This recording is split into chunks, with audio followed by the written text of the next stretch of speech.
pledge allegiance to the flag of the United States of America and to the republic for which it stands, one nation, under God, indivisible, with liberty and justice for all. Why are we dedicating a tree to Howard Ball, Mr. Howard Ball?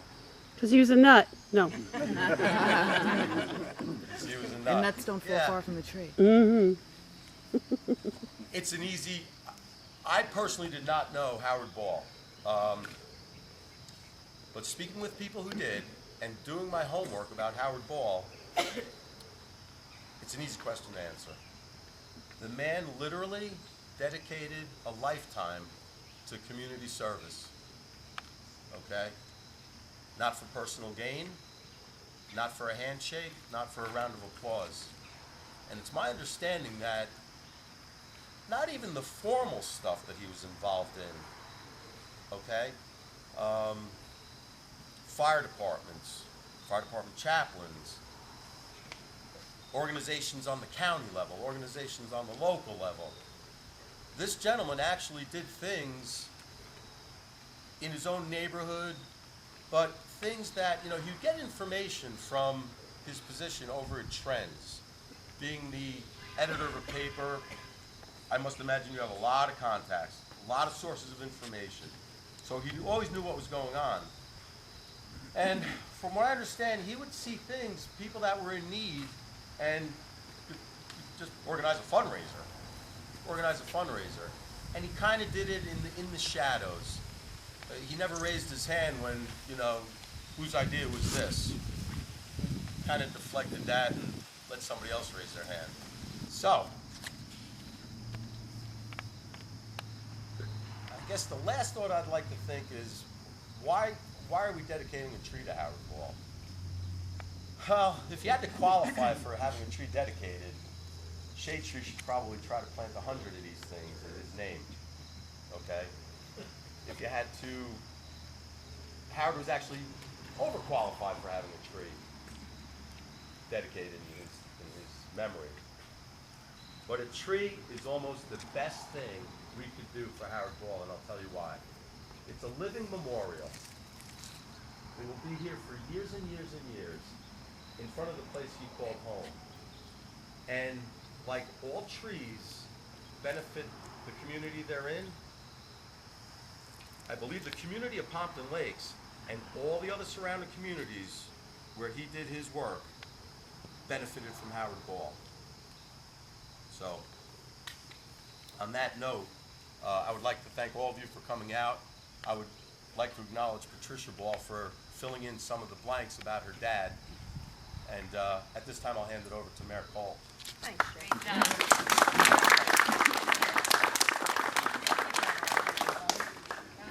Before I read this proclamation for Arbor Day, I'd just like to thank Jim Barrett, the members of the Shade Tree Commission for organizing today. For the Ball family, it feels good to be back here with Al and the members of the Pompton, Riverdale, and Bloomingdale Fire Departments to honor Howard. Anyone who knew him through the years knew what a wonderful man he was in so many levels, and we miss him already. But this tree is here, so we're going to remember Howard, and when we drive by the house, no matter who's living here, this will always be the Ball house where Howard was. So on that note, I'm going to read the proclamation for Arbor Day. Whereas in 1872, J. Sterling Morton proposed to the Nebraska Board of Agriculture that a special day be set aside for the planting of trees, and whereas the holiday called Arbor Day was first observed with the planting of more than 1 million trees in Nebraska, and whereas Arbor Day is now observed throughout the nation and the world, and whereas trees can reduce the erosion of our precious topsoil by wind and water, lower our heating and cooling costs, moderate the temperature, clean the air, produce oxygen, and provide habitat for wildlife. And whereas trees are a renewable source giving us paper, wood for our homes, fuel for our fires, and countless other wood products. And whereas trees, wherever they are planted, are a source of joy and spiritual renewal. Now therefore, I, Kathleen M. Cole, Mayor of the Borough of Pompton Lakes in the County of Passaic, New Jersey, do hereby proclaim October 6, 2013 as Arbor Day, and I urge all citizens to celebrate Arbor Day and support efforts to protect our trees and woodlands. Further, I urge all citizens to plant and care for trees to gladden the heart and promote the well-being of this land and future. Thank you very much, everyone.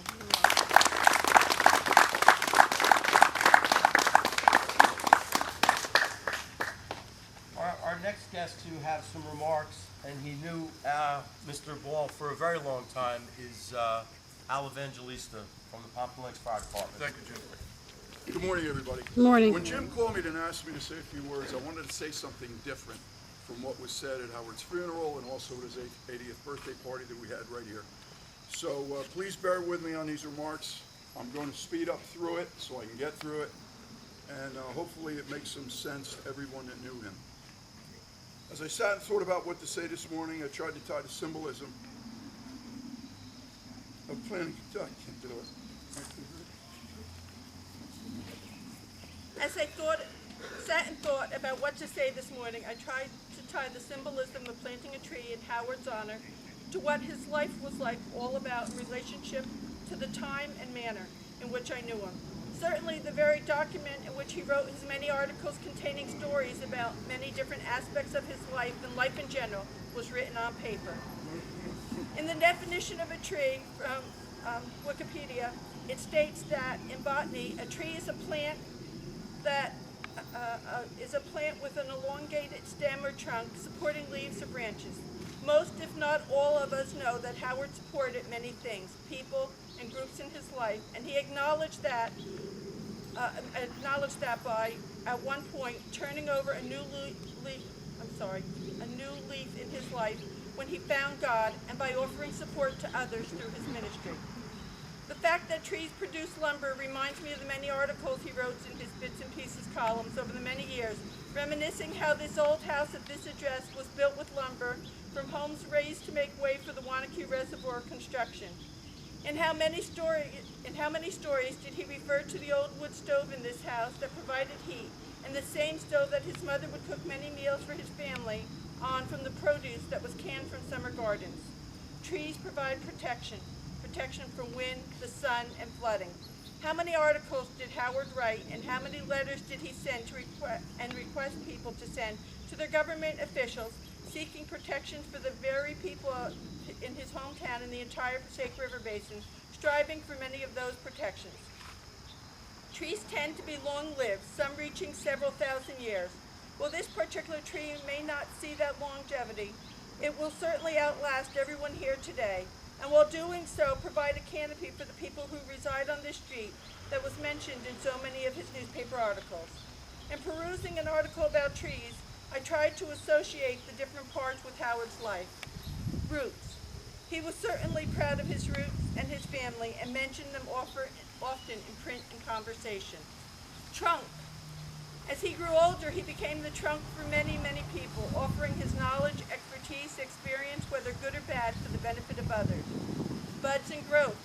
Nothing made him prouder than watching his children grow and mature, and helping others to bud and grow.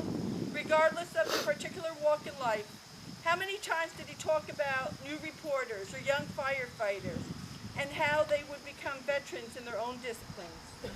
Leaves. As we all know, Howard turned over a major leaf in his life in which he found God and then proceeded to help others deal with the trials and tribulations of life. Seeds. Again, in so many articles and personal stories did he mention how the seeds of time portrayed themselves, whether it be new neighbors or kids on the block or new firefighters in the fire department of the fire academy, which he so dearly loved. Food. Fruit trees provide food for nourishment and food for one's soul. How many times did he mention the pies that his mother or other relatives would bake, only to be discovered and devoured by young children and adults with delight? Fuel. Trees are used for fuel, and every time I hear the term pot-belly stove or wood stove, I think of Howard and this old house. So in many, many ways, it is fitting that this tree be planted here, and this tree will serve as a reminder of everything and everyone that Howard revered, and everything that he stood for.